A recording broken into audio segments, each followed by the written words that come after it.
안녕하세요. 내 집 마련의 바른 길라잡이 내집게이션 이 팀장입니다. 이번 시간엔 지난 영상에 이어 깡통 전세 갭 투자에 대해 자세히 설명해 드리겠습니다.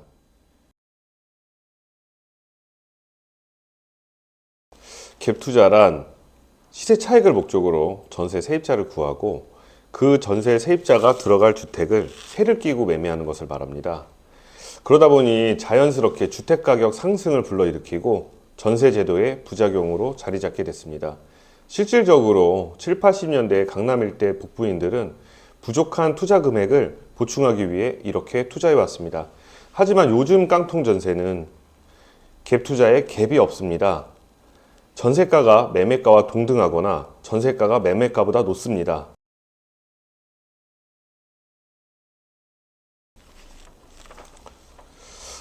또한 역전세난이 생기는 경우 보증금 돌려막기에 순환이 끝나 깡통 전세가 되는 겁니다. 이래서 매매가의 7, 80%가 아닌 매매가와 전세가의 차이가 없는 무갭 투자는 위험할 수밖에 없습니다. 무갭 투자와 깡통 전세는 뗄래야 뗄 수 없는 관계가 돼버렸고 이번에 빌라왕 사건 역시 무갭 투자로 이루어진 전세 사기 범죄입니다. 건축주가 중개인 또는 컨설턴트 업자에게 수수료를 지급하고 세입자에게 시세보다 비싼 가격에 전세 계약을 체결시켜 바지 사장이 추가의 자본 없이 전세 보증금만으로 주택을 매매하게 하는 것입니다. 그러면 왜 세입자들은 더 비싼 신축 전셋집을 계약하게 되는 건지 많이 궁금하실 겁니다. 전세가가 높아질수록 당연히 월 납입금은 늘어나게 되는데 그 이유는 엄청 현실적인 부분에 있습니다. 예를 들어 중개인이 2년 동안 월 납입금, 즉 이자를 지원해 주겠다. 혹은 투자자가 무갭으로 집을 매입하게 되어 너무 고마워서 이자를 2년 동안 전액을 지원해 주겠다. 이런 식으로 비싼 전셋집의 월 납입금의 부담을 줄여줘서 계약을 하게 합니다. 하지만 본인이 받은 지원금은 결국 내 전세 보증금의 일부였던 겁니다. 전세 계약 보수는 법정 수수료가 뻔히 정해져 있는데 지원금이란 게 나올 수가 없습니다. 그리고 어떤 투자자도 은행 이자를 대신 내어주지 않습니다.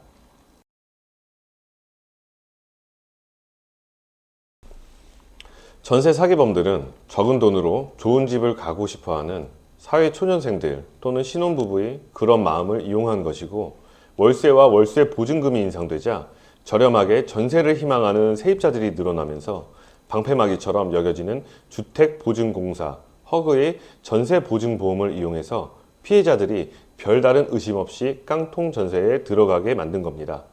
전세 사기범들은 과연 전세보증보험이 어떤 허점을 이용했는지 간략하게 설명해 드리겠습니다.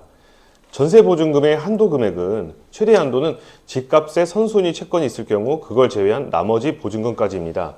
한마디로 이전에 대출만 없으면 빌라처럼 시세 파악이 어려운 경우에는 공시가의 150%까지 집값으로 인정합니다. 그렇기 때문에 집주인은 전세가를 매매가 정도로 올릴 수가 있었고 따로 감정 작업을 받아 매매가를 공시가에 맞지 않게 더 올릴 수도 있었습니다. 현재는 공시가가 140%로 낮아졌지만 아직도 전세 사기에 이용되기 충분한 수치입니다. 소비자들 입장에서는 이런 사실을 모르기 때문에 당할 수밖에 없는 것이고 지난 시간에 설명해 드렸던 체크리스트를 링크해 드리겠습니다. 잘 활용해 보시고 한 가지 더 중요한 예방 방법을 말씀드리겠습니다. 주택임대차 표준계약서를 사용하는 방법입니다. 법무부가 만든 이 계약서는 미납 세금이 있는지 확인이 가능하며 집주인의 서명이 들어갑니다. 또한 기본 특약사항으로 전입신고 다음 날까지 저당권을 설정할 수 없도록 되어 있고 그럴 경우에는 계약 해지 및 손해배상 청구를 명시해 놨습니다. 오른쪽 창을 참고해 주시면 좋을 것 같습니다. 주택임대차 표준계약서는 대항력과 우선 변제권, 확보 방법, 보증금 증액 시 증액한 부분 보호 방법, 임차권 등기명령 제도 등 임차인 보호 규정 안내, 묵시적 갱신 등의 계약 당사자, 임대인, 임차인의 권리 의무에 대한 정보를 제공해서 분쟁을 예방합니다. 그런데 공인중개사가 이 표준계약서를 안 써준다고 하면 제30조 주택임대차 표준계약서 사용 내용을 말씀해 주시면 됩니다. 주택임대차 계약을 서면으로 체결할 때에는 법무부 장관이 국토교통부 장관과 협의하여 정하는 주택임대차 표준계약서를 우선적으로 사용한다. 다만 당사자가 다른 서식을 사용하기로 합의한 경우에는 그러지 아니한다. 집에 문제가 없고 본인 역시 자신이 있다면 표준계약서를 사용할 수밖에 없을 겁니다.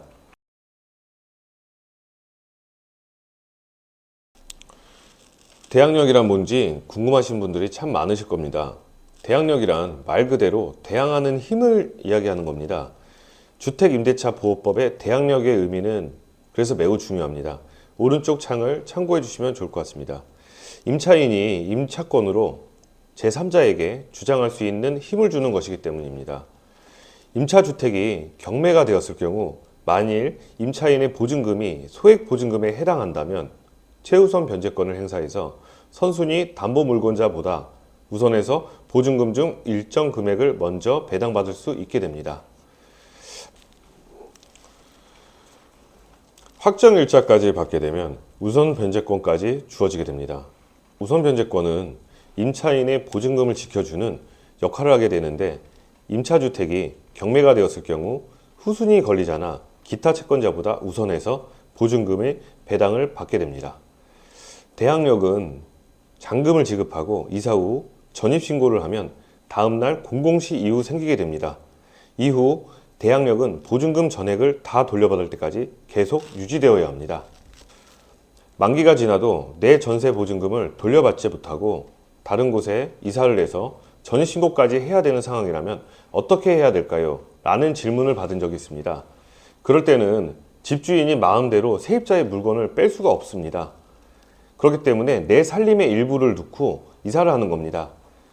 간혹 집주인들이 그 살림을 다 빼야지 나도 세입자를 맞추고 네 보증금을 돌려줄 수 있어 라고 말하는 집주인들이 있는데 그 살림을 다 빼는 순간 남은 대항력이 모두 소멸되어 내 보증금을 지킬 힘을 모두 잃게 됩니다. 이렇듯 전세 계약 전후로 알고 계셔야 될 필수사항들이 참 많습니다. 모르면 당할 수밖에 없기 때문에 공인중개사가 지켜주겠지, 서류들이 지켜주겠지 이런 생각들은 버리시고 본인이 직접 공부하셔야 됩니다. 내 권리와 내 돈을 지키는데 이런 것조차 귀찮으시다면 사기를 당해도 속상해야 할 자격은 없다고 생각합니다. 지금까지 갭 투자와 전세 사기 그리고 피해 방지를 위한 필수 정보들을 알려드렸습니다. 다음 시간엔 부동산 허위 매물을 파헤쳐보는 시간을 갖도록 하겠습니다. 추가적인 질문과 내 집 마련 상담은 우측 상단에 있는 번호로 연락 주시면 누구보다 쉽고 정확하게 답변해 드리겠습니다. 감사합니다. 내집게이션 이팀장이었습니다.